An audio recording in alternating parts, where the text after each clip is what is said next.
Maximum senior citizens అంటే ఎవరైతే age 60 కంటే ఎక్కువ ఉంటుంది వాళ్ళు ఫైనాన్షియల్గా బ్యాడ్ పరిస్థితిలో బ్రతుకుతున్నారు. వాళ్ళు జీవితాంతం కష్టపడిన తర్వాత కూడా 60 ఏజ్ తర్వాత బ్యాడ్ పరిస్థితిలో బ్రతుకుతున్నారు. అది మన సొసైటీకి, మన కంట్రీకి, మన ప్లానెట్కి మంచిది కాదు. ఎవరైతే 30 ఇయర్స్ 40 ఇయర్స్ జాబ్ చేసినరు, బిజినెస్ చేసినరు, 60 ఏజ్ రీచ్ అయినరు, వాళ్ళు రిలాక్స్డ్గా హ్యాపీగా లైఫ్ బ్రతకాలి.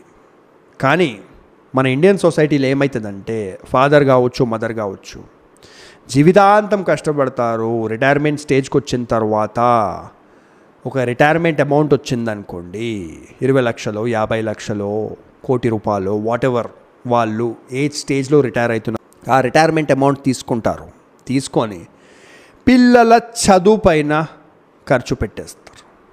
ఇంకొక కేటగిరీ ఆఫ్ పీపుల్ ఉంటారు, వాళ్ళకి రిటైర్మెంట్ అమౌంట్ ఏది రాదు. ఏదో చిన్న జాబ్ చేస్తున్నారు, లేకపోతే ఏదో చిన్న బిజినెస్ చేస్తున్నారు, 30-40 ఇయర్స్ చేసినారు, 60 ఏజ్కి వచ్చిండ్రు, రిటైర్మెంట్ అమౌంట్ ఏమీ లేదు, కానీ ఒక సొంత ఇల్లు ఉంది. ఆ ఇల్లుని తాకట్టు పెట్టి ఇల్లు పైన బ్యాంక్ లోన్ తీసుకొని పిల్లల చదువు పైన డబ్బులు ఖర్చు పెట్టేస్తారు. పిల్లలు 18 ఏజ్ దాటిన తర్వాత వాళ్ళు మీ పిల్లలు కాదు, వాళ్ళు అడల్ట్స్. వాళ్ళ సొంత డెసిషన్ తీసుకునే లీగల్ హక్కు వాళ్ళకు ఉన్నది, కరెక్ట్.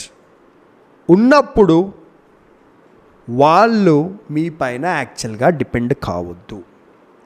మంచి అభివృద్ధి చెందిన కంట్రీస్, మంచి డెవలప్డ్ నేషన్స్ ఏవేవైతే ఉన్నాయి అవిట్లో 99% పిల్లలు 18 ఏజ్ తర్వాత, యాక్చువల్లీ 16 ఏజ్ తర్వాతనే పార్ట్ టైం జాబ్స్ ఇవి అవి చేసుకొని డబ్బులు జమ చేసి వాళ్లకు మంచి డిగ్రీలు చదివేది ఉందంటే దానికి డబ్బులు కట్టుకుంటారు డిగ్రీలకి, పేరెంట్స్ పైన డిపెండ్ కారు.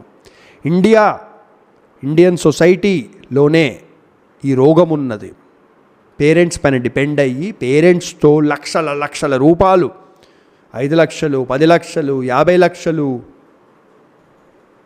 వాళ్ళ చదువుకి కట్టిపించుకుంటారు ఇండియన్ చిల్డ్రన్.